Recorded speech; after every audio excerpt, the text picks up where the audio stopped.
Guys, welcome back to my channel. এই ভিডিওটা অনেক দিন হয়ে গেল, প্রায় 2-3 মাসের উপর, 5 মাসের কাছাকাছি।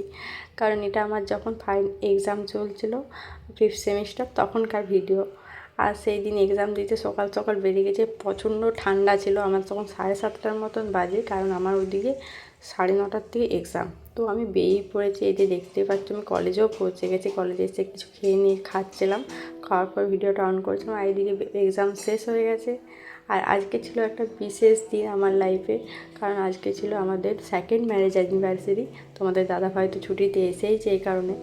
আগেবারেও তো কিচ্ছু করা হয়নি, তো এইবার ভেবেছিলাম পুজো দিতে যাবো, প্ল্যান ছিল অনেক কিছু, কিন্তু কিছু করার নেই। আমার এক্সাম পড়ে যাওয়ার জন্য কিচ্ছু হয়নি। তো এই দিনটা আমার কাছে খুবই প্রিয় দিন, কারণ এই দিনে আমার বিয়ে হয়েছিল। তো মনে হয় সেই দিন বিয়ে হয়েছিল। তো আয়োজন সেই রকম কিছু করিনি, জাস্ট বিকেলে একটু খাওয়া দাওয়া এইটুকুই করেছিলাম। তো রাইস করেছিলাম আর পারিনের সবজি করেছিলাম। তোমার দাদাভাই বলছিল মাটন করবো, তো আমি বললাম না, এই দিনটাতে আমি মাটন করবো না। তো তোমার দাদাভাই বলছিল মাটন করবো, তো আমার এক্সাম ছিল বলে আমি আর চাপটা নিইনি এই কারণে, কারণ অনেকটা লেট হয়ে যেত। আর বাবা মারাও এসেছে, ওদেরকে বলা হয়েছে, ওরা সন্ধ্যে করে এসেছিলো। তো বুনুই ভিডিওটা অন করেছিল, ওই করে দিচ্ছিল। আর কেকটা বাবা আর বুনুই নিয়ে এসেছিলো, হয়েছিল। বার্থডেটার এক্সাম ছিল বলে সেলিব্রেশন করবো, ওই জন্য নিয়ে আসবো বলে। এখন 7:30-8টার মতন বাজে। আর এরপর পায়েসটাও করবো। মা বলছিল বাড়ি থেকে বানিয়ে নিয়ে আসবো বলেছিল, তো আমার খেয়াল ছিল না, আমি ভুলে গেছিলাম সকাল দিক থেকে। আর বললাম এখানে এসে করবো, তো মা বললো আমি করে দেবো, ঠিক আছে। তো আমিও এক্সাম দিয়ে এসে খুব টায়ার্ড হয়ে গেছিলাম, তো ওই জন্য আস্তে আস্তেই করছিলাম। তো তারপরে দেখতে পাচ্ছি কেক রেডি।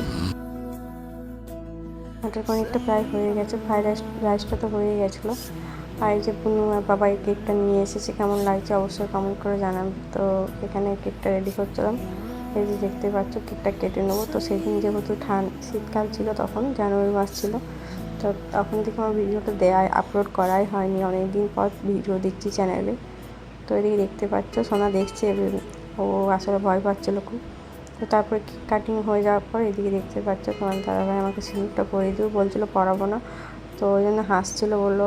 তো এদিকে ওর খুব লজ্জা পাচ্ছিলো, কারণ ভিডিও হচ্ছিলো এই কারণে। তো মজা করছিলো, বলছিলো পরাবো না।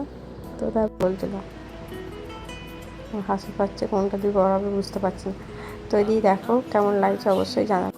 তারপরে ওই নিয়ে হাসাহাসি চলছিলো। তো খেলা দেখছিলো, খেলা দেখতে ব্যস্ত ছিল। তো তারপরে ওটাই বলছিলাম, ওটা আমি হাসাহাসি করছিলাম, খুলে নিচ্ছিলাম সেই ফটোটা। একদিকে তো কেক কাটটা কমপ্লিট হয়ে গেছে, আর বাবা দেখাচ্ছিল কোনাগুলো পড়াতে হয়, ওকে ভুলে গেছে এই কারণে। দেখতে পাচ্ছ আমার তো হাসি পাচ্ছে না, কিছু বলার নেই, কারণ ওরা তো কী বলছে না, ও তবে না হাসি পেয়ে গেলো। তো আজকের ভিডিওটা এইটুকুই, আশা করি তোমাদের খুব ভালো লেগেছে। যারা চ্যানেলে নতুন হয়ে আসছে প্লিজ চ্যানেলটিকে সাবস্ক্রাইব করে দাও নতুন ভিডিওর জন্য। বাই।